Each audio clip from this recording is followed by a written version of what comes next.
Hello and welcome to the Wichita Public Library. This is such a great turnout. Are you guys excited to see Laurie? I'm Daniel Pee-wee with the Wichita Public Library. I'm the Inspiration Librarian, and this is a really awesome program tonight for me because when I was in college, I was a filmmaker and I was writing movie reviews for the student newspaper. And I contacted this local weekly free newspaper to see if they'd let me write movie reviews when I was 20. No one should ever let a 21-year-old have access to print. But Laurie Dove was running the paper and gave me my first ever non-student writing gig. So this is really exciting for me. I'm really excited for all of Laurie's success. We have a lot of events coming up. We have the Academy Award Shorts. Read ICT is happening right now, and the big read's coming up. For more information about that, all of that stuff, check out wichitalibrary.org/events. Also, I am the host of the library podcast, Read, Return, Repeat. We're coming back soon, and Laurie's going to be our first guest, so we're really excited for that. Check us out at wichitalibrary.org/podcast. I'm going to go ahead and hand it over to Watermark Books, our partner for tonight's event. Thank you so much. Here is Watermark.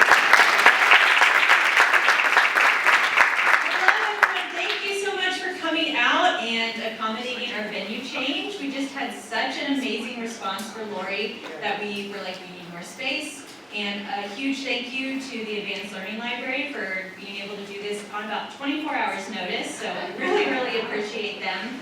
Quick note with that, since it was so last minute, we do need to be out of here by 8 o'clock today. So we're going to do a signing with Laurie. We'll let you know if we need to move along, but we do want you to have a chance to get your book signed and chat with her. So I don't want to take up too much of Laurie's time, but as you all know, she is from around here. She's been the Valley Center mayor. She knows everybody. She wrote this story that's very connected to her personal story, and we're all really excited to just hear a little bit from her about the book. She's going to do a little bit of a reading for us, and we will have some time for questions and answers at the end as well, so be thinking of those.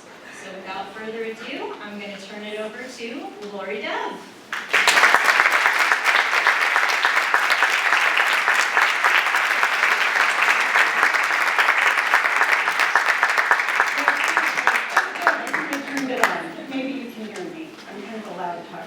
So we'll be fine. Well, first of all, thank you. My goodness, look at you. And you all showed up. I am so appreciative of all of you.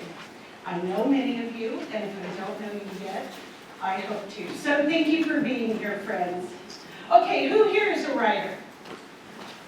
Yes, I knew you'd be here. Yes. And where's my writing group? There you are. I didn't know I looked right over you. So, as all the writers that I know and write with, they know that this is a kind of a long process. I have carried parts of this story with me my entire life. But it really started as a short story in 2018 when I was in a master's program with some of the people that are here tonight in my writing group that have come in from different parts of the country. That's loyalty. And this short story, I wrote the ending first. And when I wrote the ending, this character, who ended up being the main character in this story, she popped into my mind fully formed. And by the time I was done with this short story, I thought, there's a lot to explore here. I could spend years with this character, so let's make this a novel. I deconstructed the short story, and I used that as a framework for the novel. And the ending, that very first ending, that first scene I ever wrote, is really the ending that's still in this book. So it's been a lovely way to explore a lot of what-if questions. And that's what this book was for me. This was a heart book as opposed to a head book. I studied craft for a long time. I still do study writing craft.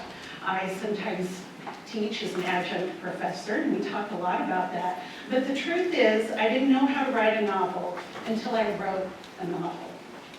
And once I did that, I understood better what my process is and what I might do or not do next time.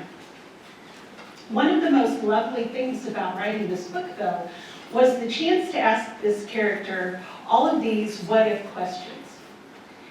And I could put her in situations, I could present her with dilemmas, and we could see how that played out. And one of those things is that around that time, in about 2020, I was reading this book that a lot of you have probably read. It's called There, There by Tommy Orange. And it was such a relatable book with characters who, on a surface level, you would think that I would not relate to, from the middle of Kansas, which I'm proud to call home, but I don't have a lot of experience living in Oakland. And I am also not a teenage boy. So, on a surface level, you think, oh, how can this be relatable? But it was, and that's the magic of books. And one of the questions that these boys had was how to learn about a heritage that they were not a part of. And that really became what my character did. I was adopted as an infant in closed adoption, and I have indigenous heritage, but I grew up with Mennonite farmers. So those are two different worlds. And it was an interesting exploration to have this character also as an outsider return to the place where her father had lived, which is a fictional reservation in Oklahoma, just over the Kansas state line. So there are questions in here that explore identity and belonging. But, as with, I always tell people, if you write long enough, it'll surprise you. And it's true, because I wrote long enough in this book that it gave me some surprises. Not all of them good. One of the most terrible things I discovered is, in the research that I did, and because I'm a career journalist, I did that for a long time, I discovered the depth of the crisis of missing and murdered Indigenous women. And I'm a mother of daughters that I care deeply about. Some of them are here tonight. And I care about them, I care about their friends, I care about all young women. I care about even one woman going missing is too many. And did you know that right now in the United States, according to a federal database, there are approximately 5,500 women, Indigenous women, who are missing right now? That's an astounding amount of missing women when only one is too many. And that really prompted me to talk about that in this book. That I hope in some small way builds some awareness around this very real issue. And that's what I love about books. I love to read books that help me learn something new. And maybe you already know some of these statistics, but maybe you don't. And maybe when you find out, it's going to change how you move through the world, because that's the other thing books do. And isn't that beautiful? That you can read something that an author put on a page and it impacts your life. It's happened to me over and over and over again. But the issue with missing and murdered Indigenous women is that this federal database says 5,500. There is another federal database where the number's like 276, something like that. That's a big discrepancy, right? Well, the problem is the number is actually much higher. We don't know the exact number. There are gaps in jurisdictional issues, in mandatory reporting, in even the record keeping. And there's so much that is falling through the cracks, either under-investigated, under-reported, and as I say in the book, these women are twice gone. They're gone once in real life and once in the media. So I feel really strongly about that, and I'm happy to talk about something we should all be talking about, but I'm very sad that it's happening in the first place. So, if you read my book, if you have read it, if you are reading it, first of all, thank you, because there's more to it than a good story. And those are the kind of books that I like. And this book brought a lot of things together for me. But it wouldn't have happened unless something really unusual took place in my publishing career. So I've always wanted to be a writer, always. I was an early reader, I was an early writer.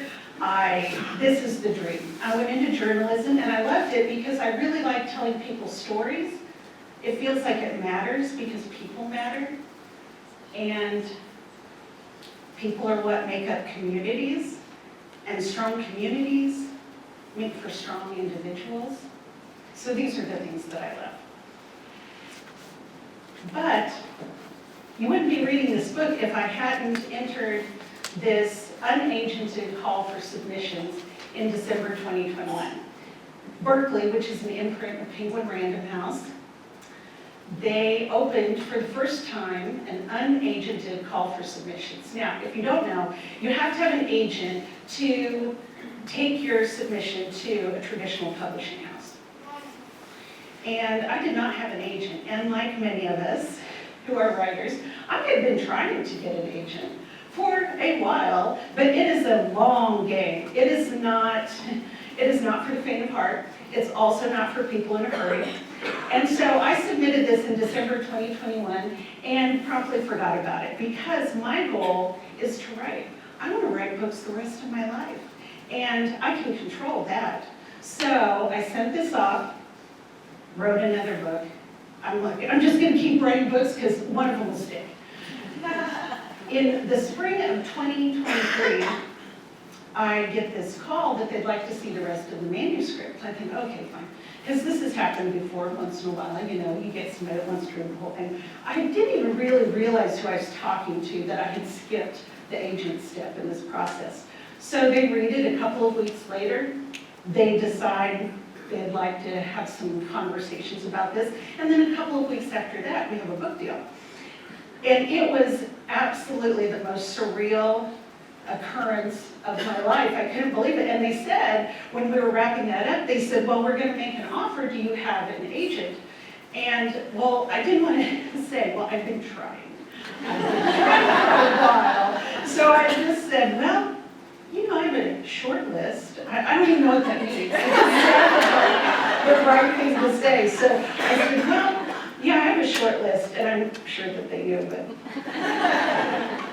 they said, well, why don't you get in touch with your short list and let them know that you have an offer from Penguin Random House on the table. I said, oh, sure. And then I did say, well, what are you thinking on timing? Because I had sent outcries, and some people you just never hear back from at all.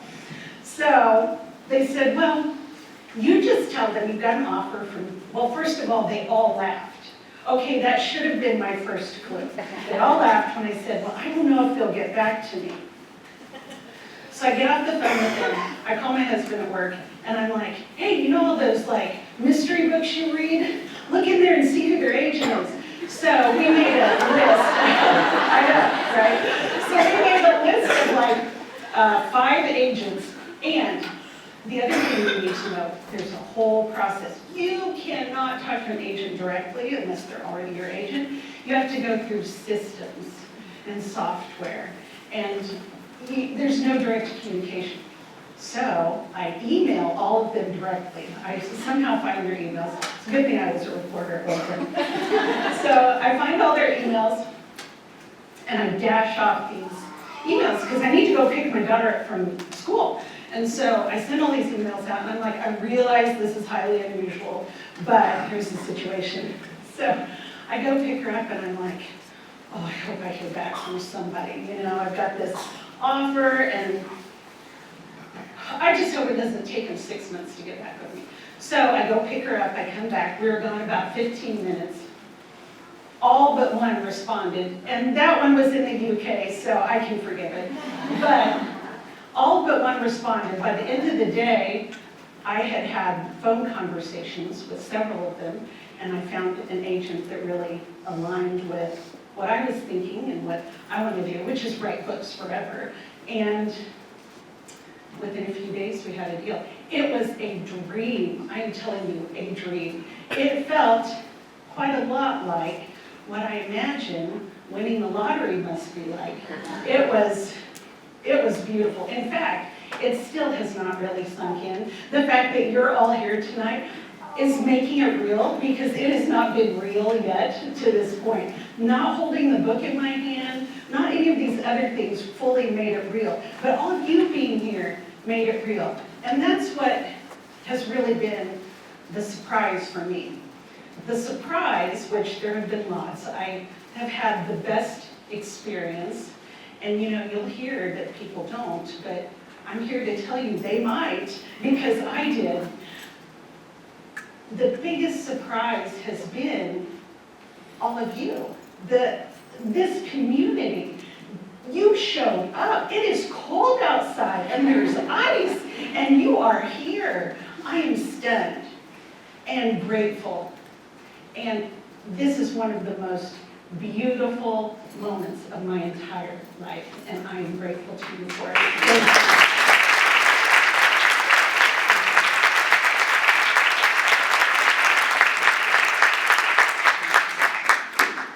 I also want, I'm going to read a short passage from the book, but before I do that, I want to thank my family. My husband is here, and okay, I am not a crier, but I cried a lot, like a lot. And I didn't cry until I got the book deal and I started doing revisions, and it was really an emotional process. I thought, okay, if I write a memoir right now, it's gonna be titled "Sometimes I Cry." But I'm happy to say this book is now a series, so there are more books coming.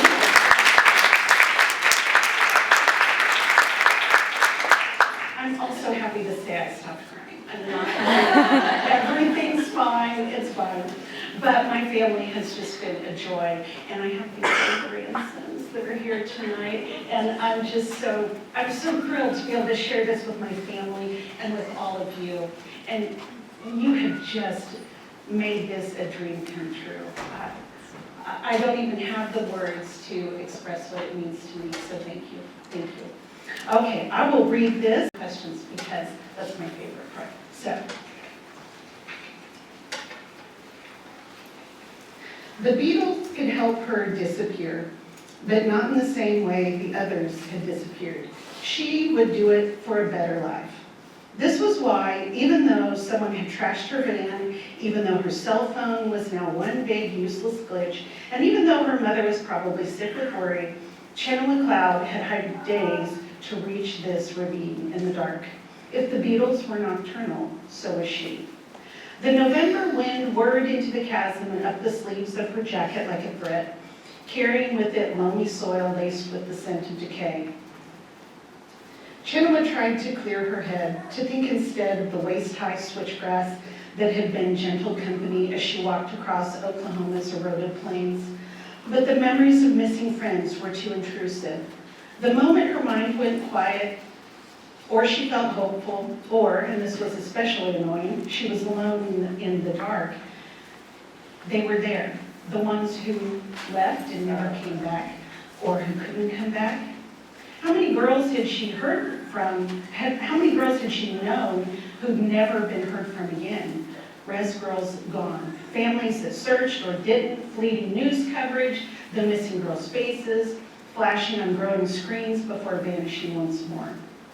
A shiver crawled across Chinua's scalp as she took careful steps through the lonely cut that ran along the edge of the reservation.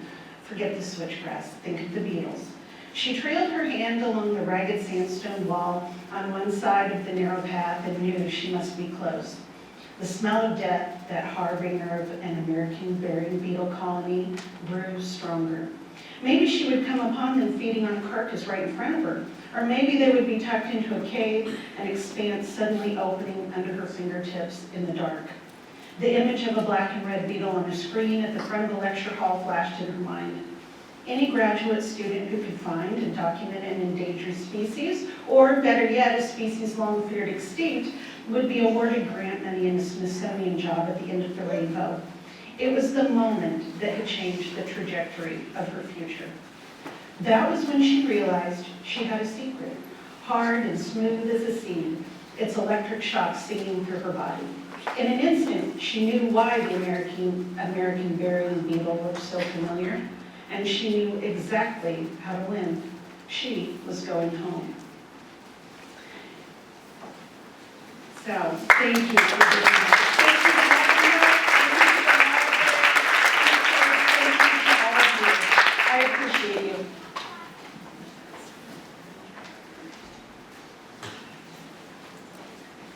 Okay, if you have a question, I'll just have you raise your hand. I will bring the microphone to you, and we will have some answers. Oh, can you not hear me?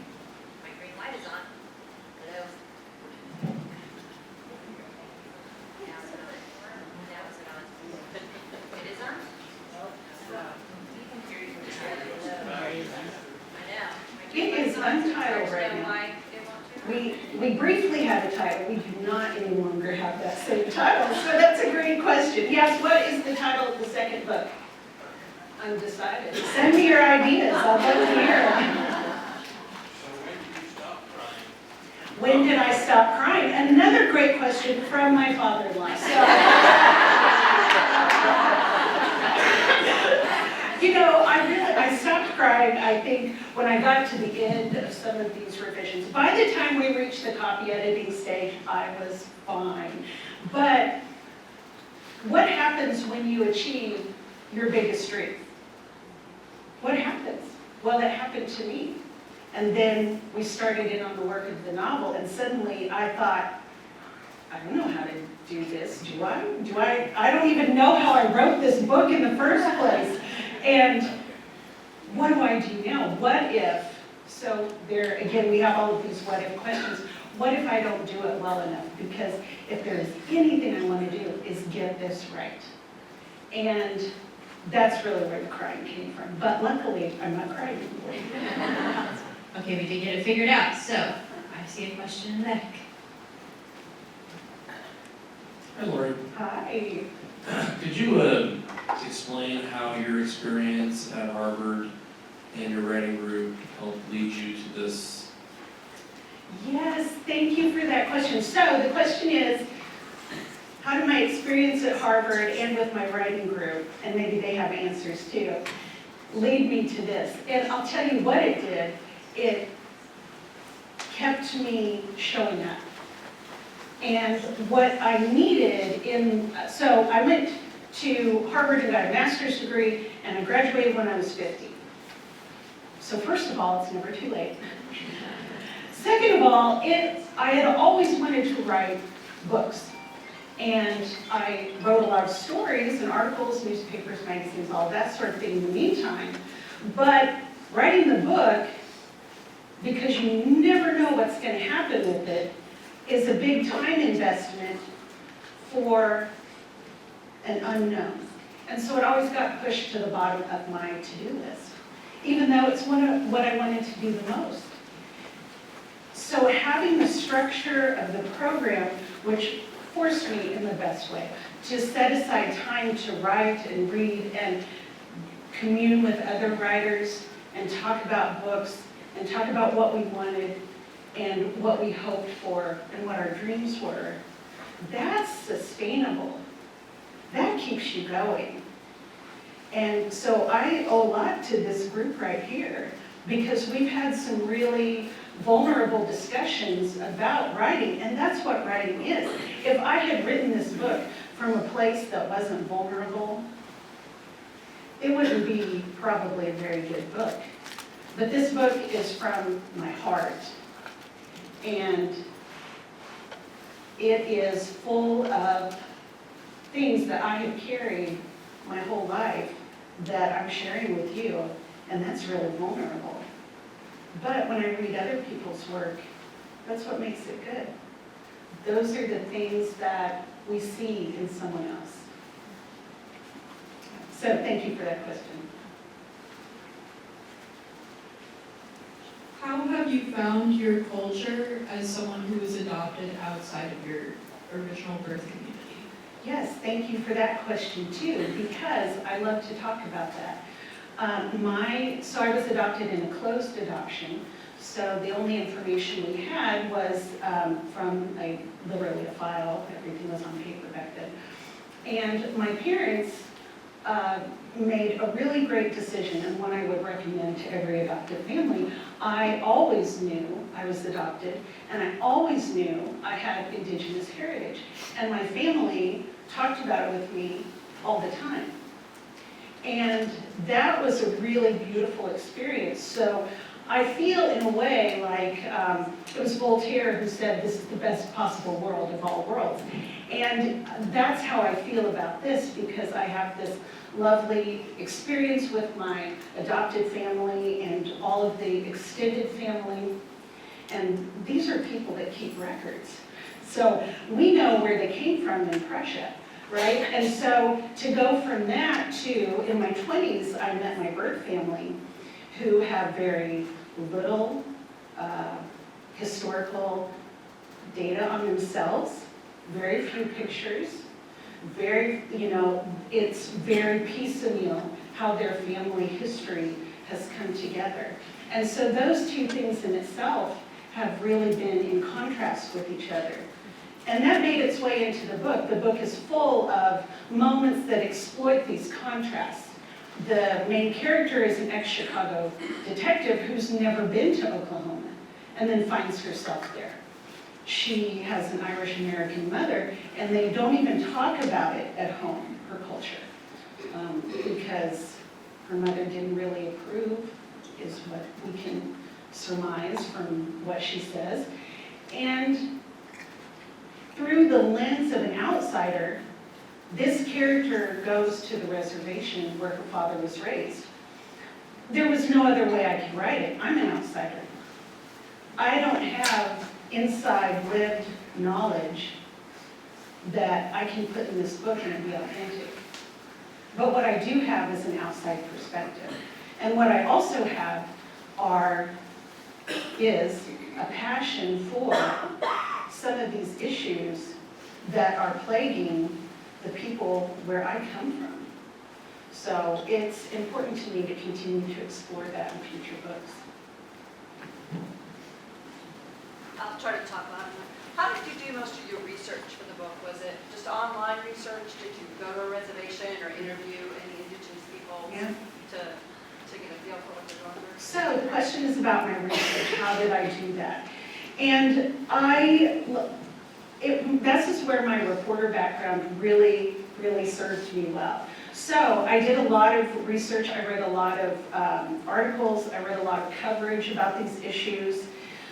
But the one thing that I didn't do was, and we made some research trips. My daughter and I spent quite a bit of time in Oklahoma, kind of making sure I got it right. But we didn't do that until after I'd written the book. There was still time to edit it in case I was wrong. But I wanted the book to come from my imagination and my memories, as opposed to this hardline research. And so I did not spend time on a reservation. I hope to in the future, and that's part of my upcoming plan. But I didn't in this instance. It was very strategic because I didn't want that to color this outside perspective that I was writing from. So as we see Star's journey, in some ways we see shades of mine, although she is not me, it's fiction. But it's interesting how there's always a little bit of the chef on the plate, right?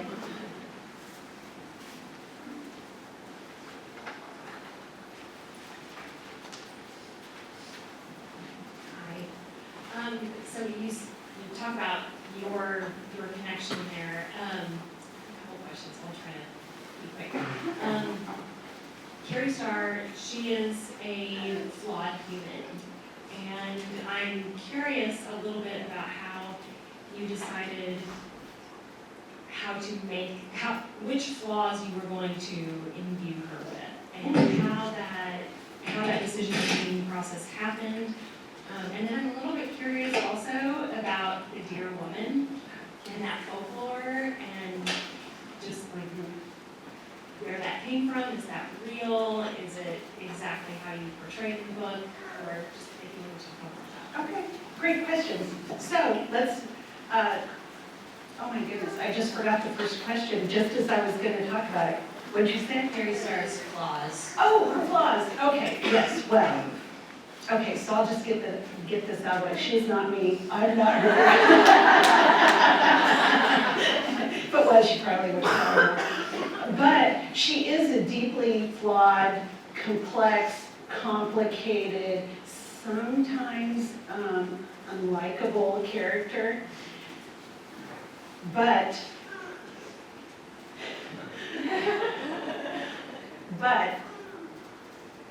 as many of you know, life leaves a mark.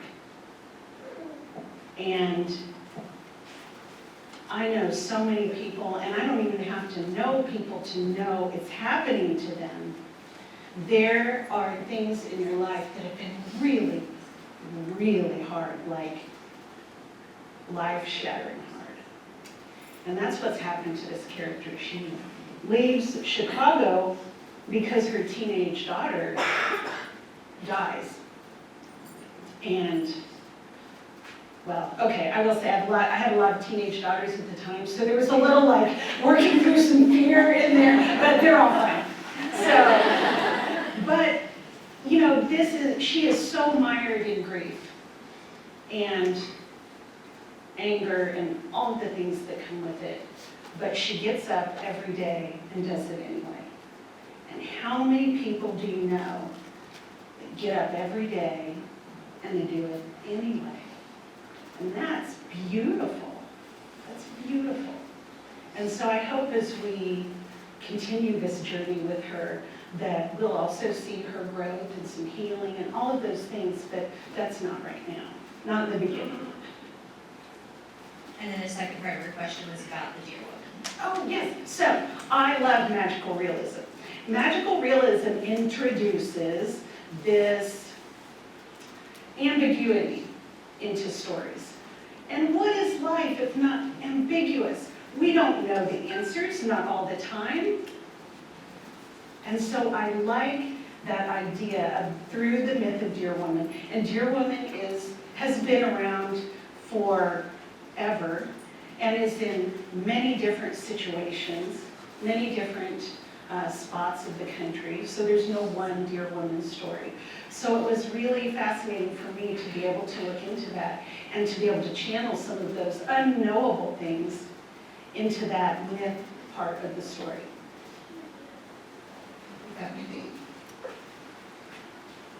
Hi there.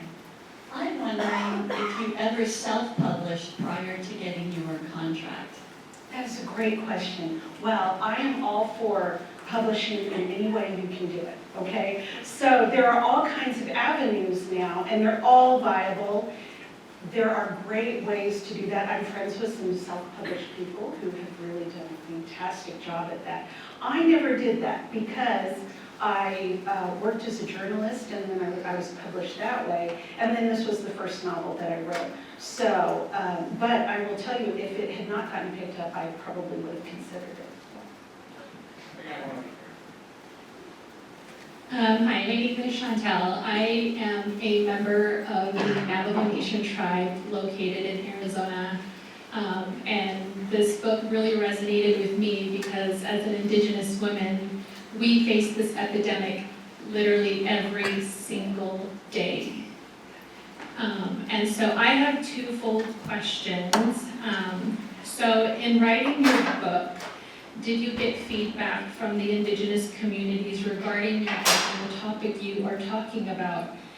And second, what are ways that you have given back to the Indigenous communities regarding MMIP? We have a MMIP chapter here in Wichita who have done amazing work.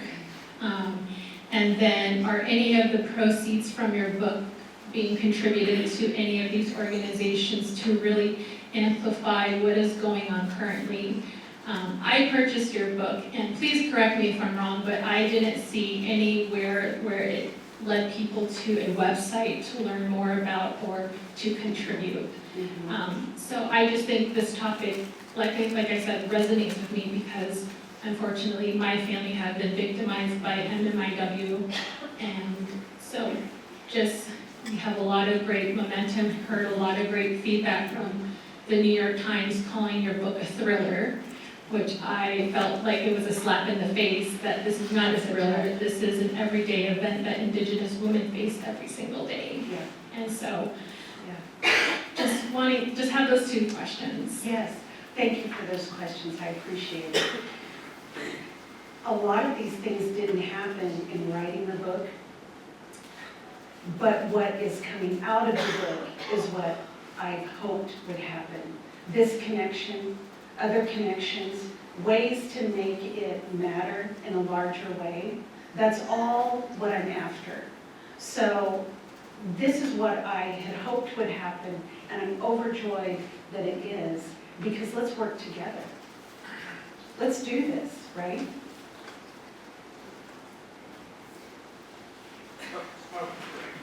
I just think as a Native person, this is what data happens with our Native Indigenous data, is that people monetize it when it's not meant to be monetized. And so I think that's kind of where it's a little too late to be making this conversation. That was really my question is, did you consult, did you talk to people who are living this? What did they say about your book? What did they say about, hey, this is a great book, however, is there ways that you can put it on your book to direct people to the MMIP website? Well, that's a lovely suggestion, and something I'm going to take you up on. And that's the risk, right?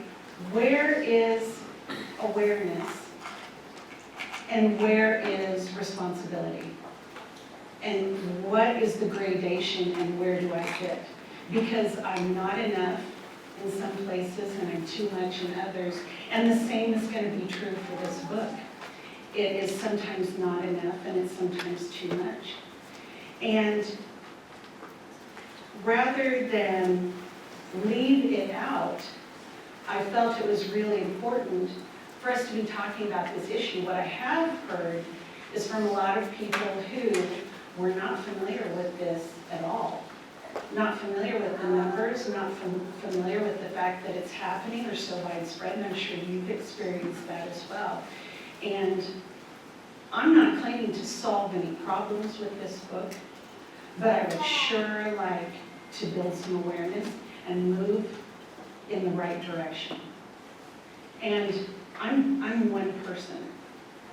And what if every one person in here took this information and worked to make a difference in a way that aligned with what you're all about, right? Why don't we all do it? It's not your responsibility, and it's not yours, and it's not yours, but it is all of ours together.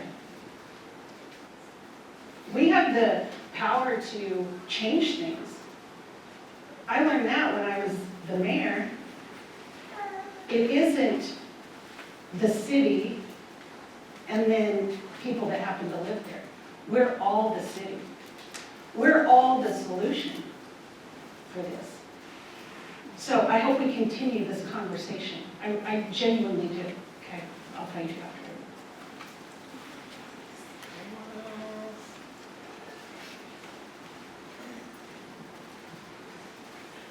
I wonder about the bugs.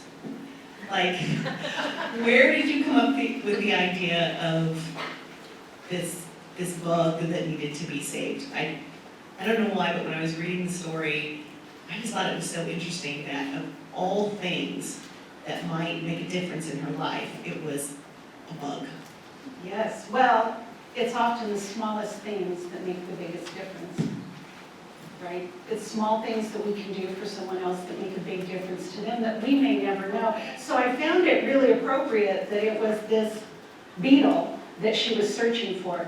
And I happen to love anything that has to do with animals and research and insects and all of that. So I had a really good time researching those things. But I liked that because it was something that could easily fall through the cracks, right? You have to go look for it, and she had to go risk her own safety to find it. But in doing so, she knew those consequences would ripple out in her own life, in her community. And I think that's really a nice analogy for the way things work.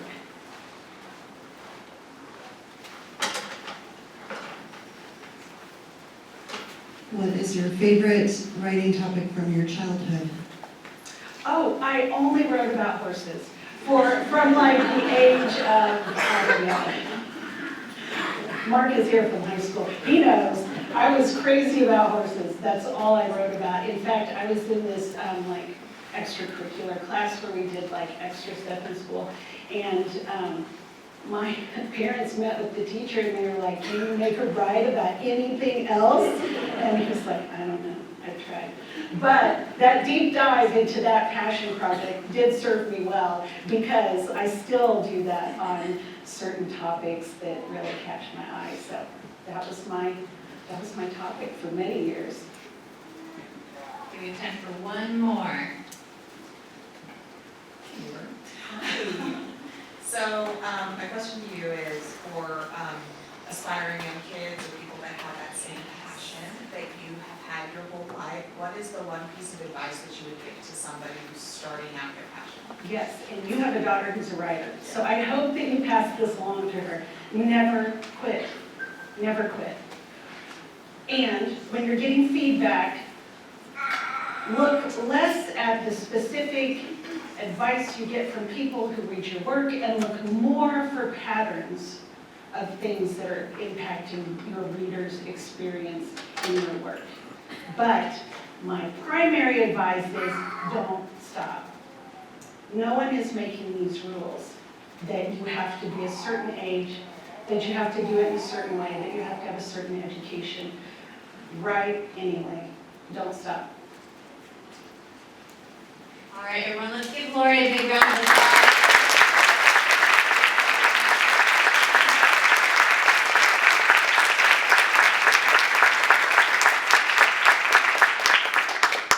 Thank you again also to the library for hosting us. Again, if you missed it coming in late, they put this together for us in about 24 hours, so that's why we're able to have this beautiful space. So we're really appreciative of them as well. So what we're going to do now is we're going to have Laurie do some signings. She's going to be at this table over here. So I'm going to have you guys kind of queue up in this aisle and this aisle, and we'll say